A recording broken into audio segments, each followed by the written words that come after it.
7 good reasons to cancel your TV license.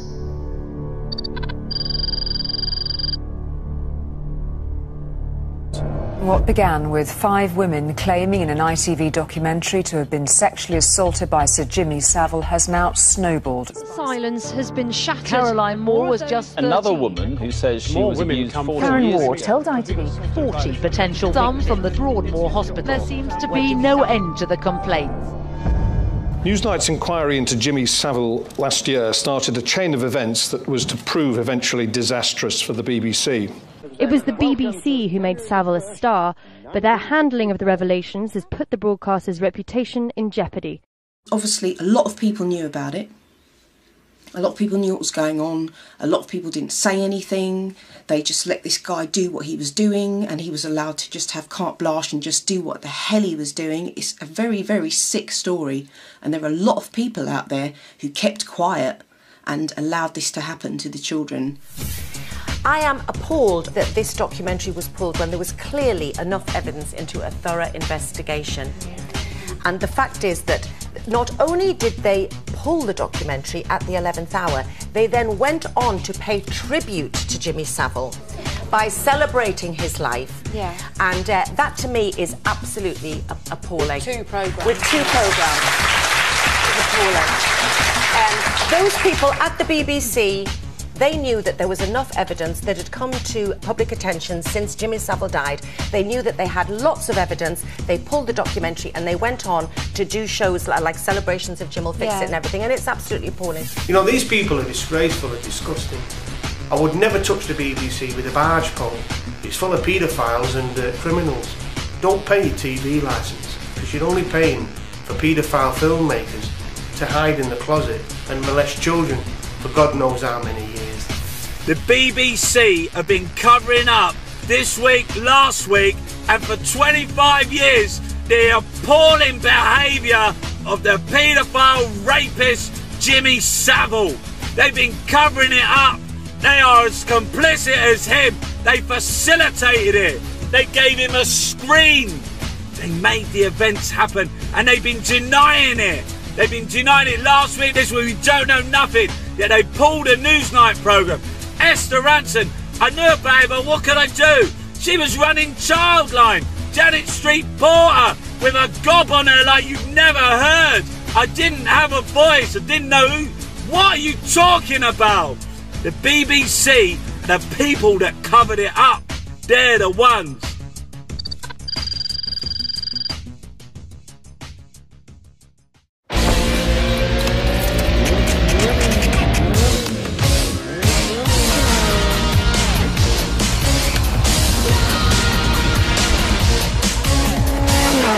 Dan, what are we standing on? A driveway? Yeah. So Dan Penteado, whatever his name is, that guy off the Rogue Traders, he's been banged up in prison for stealing benefits, and that's basically denying people that really needed the benefits and stealing from the likes of you and I. He deserves no sympathy whatsoever. It was in fact Dan Penteado's fame that brought him down. He pleaded guilty to over £24,000 worth of fraud. It was of course his job as part of the roles he had on Watchdog and Rogue Traders to try to protect the public from being ripped off. In the event, the court heard he had stolen over £24,000 of money from the public purse. It's money that Bournemouth Borough Council say they're determined to get back.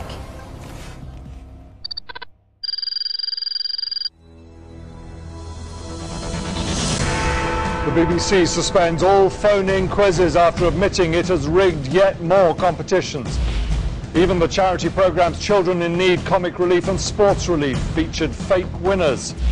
The Director General says there's no excuse for deception. It is time, he says, to put our house in order. Trust and honesty with the public is more important than anything else.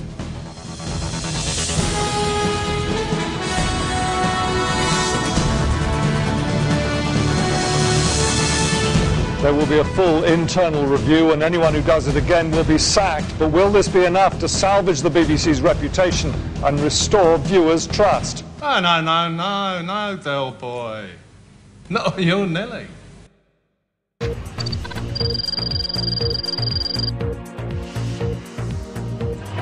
Others decide what to cut. He says the title for this saga is Back from the Brink.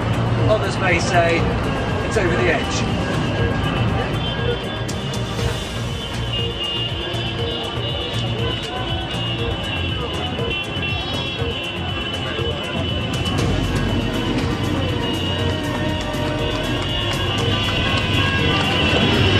You should be ashamed of yourself, mate.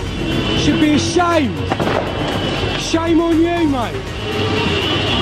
Shame on you. That's the silly thing to do, man. Just be ashamed of yourself. I'm not remotely ashamed of myself. Be ashamed of yourself. Why should I be ashamed of myself?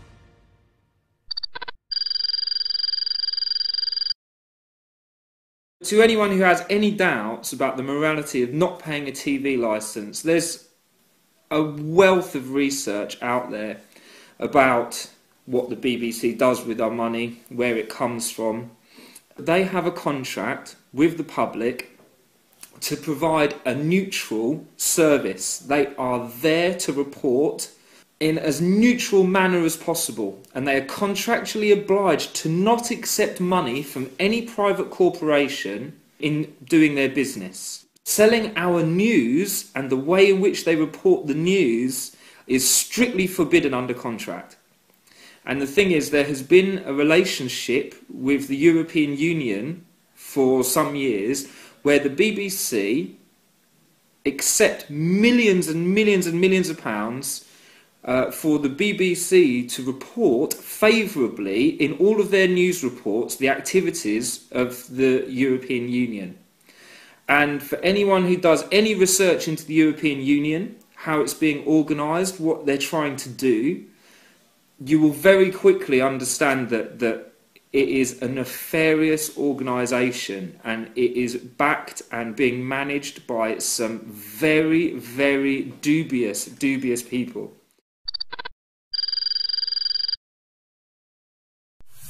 Entwistle decided he could no longer continue as the BBC's chief after a report aired on its flagship programme Newsnight earlier this month was found to have wrongly linked Conservative peer Lord McAlpine to child abuse.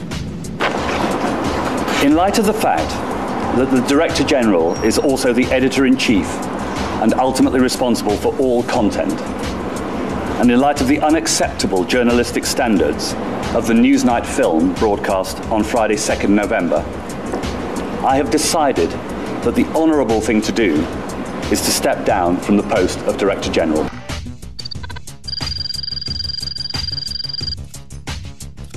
The BBC has been criticised by the Commons Public Accounts Committee and MPs over its excessive payout to the former BBC Director General George Entwistle, who quit in the wake of the Jimmy Savile scandal, saying it was a cavalier use of public money.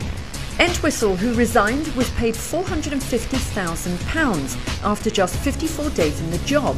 This payment, however, was criticised by the Commons Committee, who said it was out of line with public opinion. That shows that the people at the top of the BBC just don't get it, because this is all about licence fee payers' money, your money and mine, taxpayers' money, being used in a way which just doesn't make sense in the current climate. Mr Entwistle received £450,000, twice the amount he was entitled to if he'd resigned voluntarily. Former Deputy Director General Mark Byford got £949,000, and former Chief Operating Officer Caroline Thompson received £670,000 when she left earlier this year. Some have suggested that the BBC is actively rewarding failure and that more resignations or even sackings are now in order. It's incredible that they can find that the whole management structure of the BBC is at fault of this whole affair, and yet at the end of it, no one is going to get the sack. And those people who are going to be held responsible are being allowed to shuffle off with big payouts, big pension pots. They'll be moved to other jobs, probably on the same salary. The BBC really threw all its eggs in one basket. It decided to go absolutely flat out for promoting the idea of man-made global warming and ignore any evidence or any questioning to the contrary. And they've been caught out because the story has changed. And in many ways, what seemed obvious 5 or 6 years ago and something that everyone could accept as the consensus, in fact, this is no longer the case. A big step forward in the fight against climate change by the world's richest nations. Now, scientists are warning that the emperor penguin could be extinct by the end of the century because of global warming. At 6 o'clock, no more doubt, climate change is happening and we are to blame. Leading scientists predict that by the end of the century, some parts of Europe will be too hot to live in. As temperatures soar and sea levels rise, the verdict from the world's leading climate scientist, the human race guilty of global warming. Unfortunately, on this issue of climate change, the BBC is not interested in having a debate. It is not interested in having balance. It has a party line. It is, alas, a propagandist organisation, and they do not want to have anybody who might question the line that they're peddling. This ideological obsession with the religion of climate change is causing serious practical economic problems and social hardship. If you haven't recognised that anti-Beeb is actually brainwashing you, filling you full of shit, is a complete shill, obfuscates the truth and steals money off you, then you're a knobhead, so stop paying it.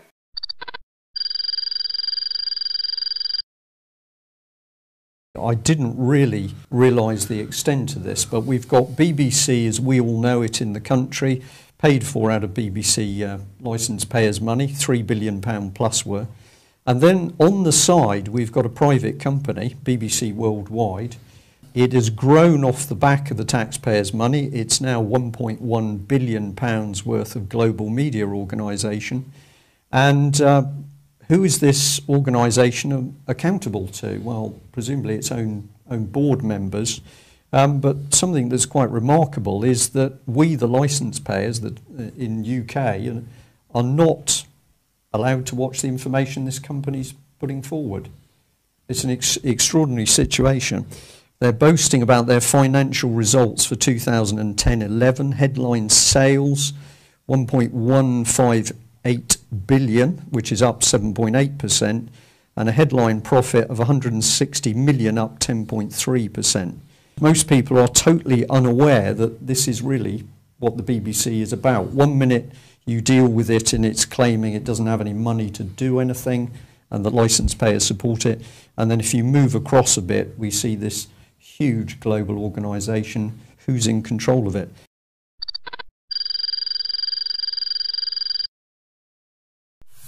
I'm from TV Licensing. TV Licensing?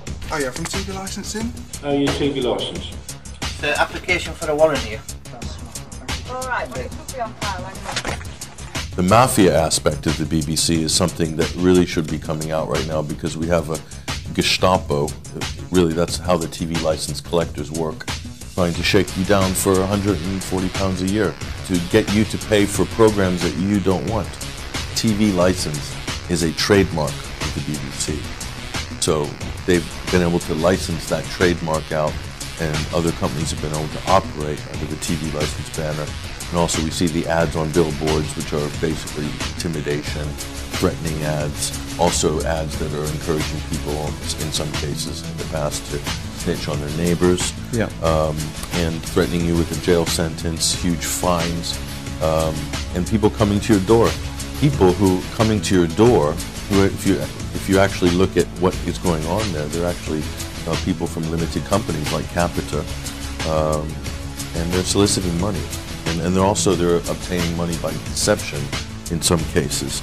And there's a number of legal actions that have been taken against the TV license collection agencies. But if you ask them who they work for, you ask too many questions to the TV license collector, you'll find that they'll just kind of like snicker off and run away. They're essentially, again, extorting funds to make programs that people don't want. That's the bottom line.